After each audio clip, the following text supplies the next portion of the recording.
I'm here today with my camera lady Patricia Ramosca at the Photo Expo in Javits Center. Let's find out what's inside and what the people have to say about this event.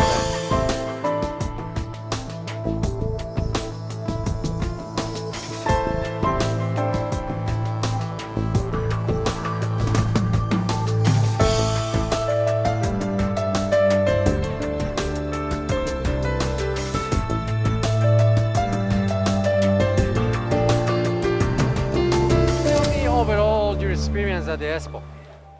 I've been coming here for years, and it gets progressively smaller every year. It looks like it's hard to say because is it still media going more television or motion picture, or is it still a visual media? You know, I don't know. I find it hard to explain. I try to come here because it is very overwhelming. Today obviously is my first day, and I will come back tomorrow and on Saturday and fully allow it to sink in, but it's a hidden gem. A lot of people don't know about this. I don't know how, but these seminars are great, and the information you get inside here can be very helpful. Something interesting? Did you learn something new?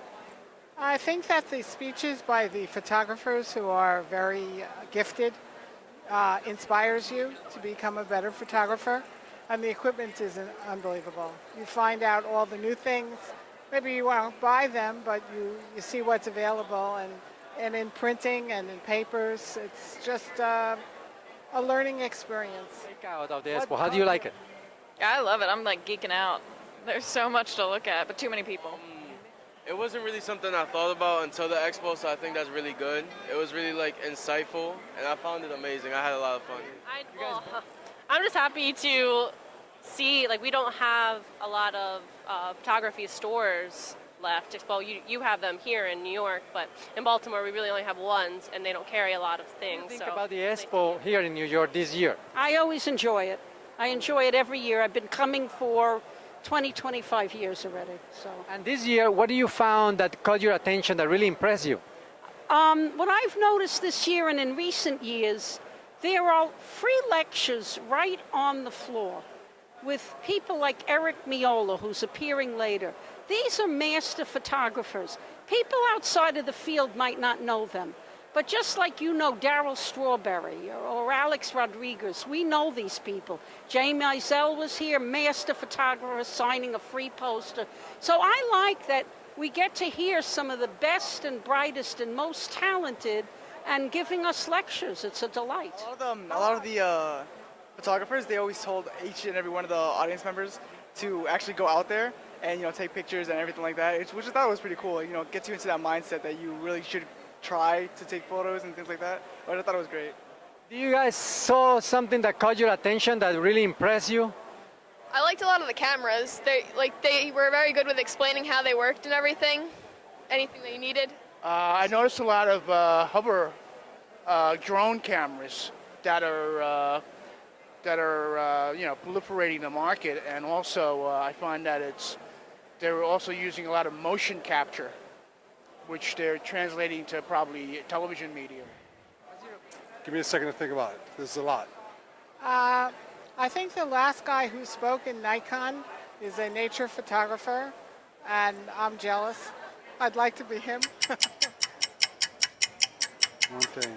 Oh my gosh. I'm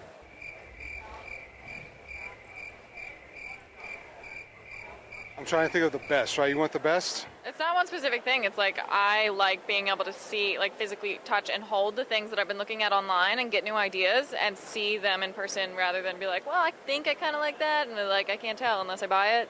I like that it's here, but again, you can't hold everything because there are a lot of people. Technology.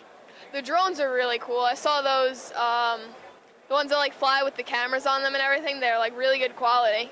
I was surprised by that. Drone technology. It's becoming smaller and smaller, and it's becoming more like Big Brother is watching everywhere, Would you buy? To me, I believe it's the Nikon A10. I'm a Canon guy, so for me to say that's pretty impressive. What do you guys bought? I didn't buy anything yet. Sorry, I didn't hear. No, I didn't yet. Not yet. You guys bought something? No, we didn't buy something. We're here on school, so we just here to learn. Would you buy a drone? Do you own a drone? No, I don't own a drone, but I would consider one. Yeah, they're interesting. I know a few people who own a couple. You're watching on a Latino show. The new technology, the drones. Are we gonna get in trouble with the federal government? Is the federal government gonna stop using the drones for photography purposes? Let's find out. I think it's very dangerous because if you put all that money into the drone, the government at any moment could restrict them. So your investment would fail. So that's why I think it's very The dangerous. regulations are you can't fly a certain height, right? I think it's above 400 feet or something like that. That's what the FAA is saying you can't go. And they're becoming so small now, they can become the size of a fly probably. Now across the you know? United States, the law pretty much is you can't fly higher than 400 feet. When our drones reach 400 feet, they start descending by themselves to make sure that people don't fly out of that range. Drones? Yeah, our boss actually has one. What do you think about that technology? I think it's awesome. It's so cool. He does aerial photography too, and that takes so much more time and effort to get in the plane and take the pictures when he can just do it without at the same time if he can. Well, obviously with any new product and any new category, there's always going to be, some restrictions while people get, in tune with the technology and what it can do. But we make sure that we work with regulators, government authorities to make sure that people have the safest and most fun experience that they can. So what we've done to loosen those regulations is we've actually built in quite a big range of safety features in our products that will allow people to use them safely. So, for example, all units have a built-in GPS. So, they can never go too far out of range, or they'll come right back to you and land where they took off from. Another great feature of this is that we built in a restriction zone, a no-fly zone. So you can't fly within a certain range of large or small or medium-sized airports. You got a civilian send a drone into an airport. That's a federal offense, and these guys don't know any better. Especially if you have a little kid. If you're a father, and let's say your 18-year-old son says, "Hey, I want to see what my father's camera could do," sends it into an airport. Next thing you know, what are you going to do?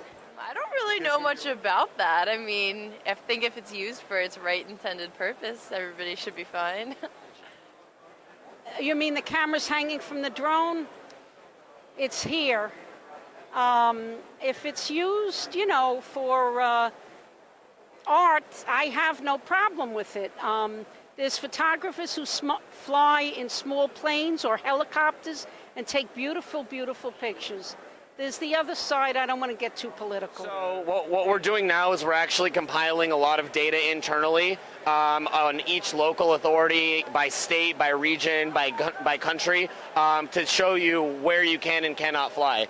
Right now, because it's such a new category, every region has its own regulations on these products. So you really have to contact the local authorities to see where you can and cannot fly. To be honest with you, it took me a long time to go digital. I've come to love my digital Olympus camera. This is a test drive. It's not mine. I'm going to move up into mirrorless. The government recently allowed 6 commercial companies to use our products for commercial purposes. So, in the last few months alone, there's been a lot of loosening in the regulations. Companies are opening up, the government's opening up to this because we're working very closely with them just to show them how safe these products are to use. Well, it's an open field. Anybody can use it, and anybody can utilize it. So, it's a two-way street. Side, and then there's the commercial side, obviously. So, what's the price range of this prototype? This Phantom 2 Vision Plus, the newest model in the series, goes for $1,159. Oh, it's quite affordable. Yeah, and so you get the whole package. You get the unit, the battery, the camera, and the gimbal, and the remote control. And you can see this unit is revolutionary in the market. It's on a 3-axis gimbal, so no matter how hard you're flying it or how hard the wind's blowing, up to 25 miles an hour, the camera will always remain steady, and you can see that it operates on all 3 axes. Great, thank you very much, Michael, for your information. And you guys keep watching here on A Latino Show.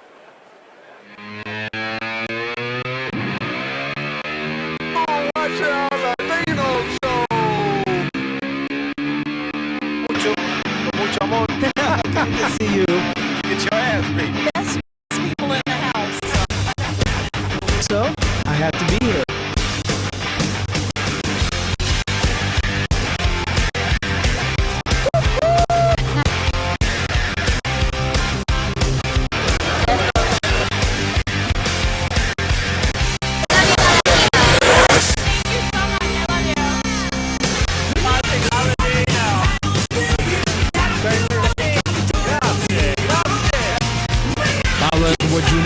Coach Chris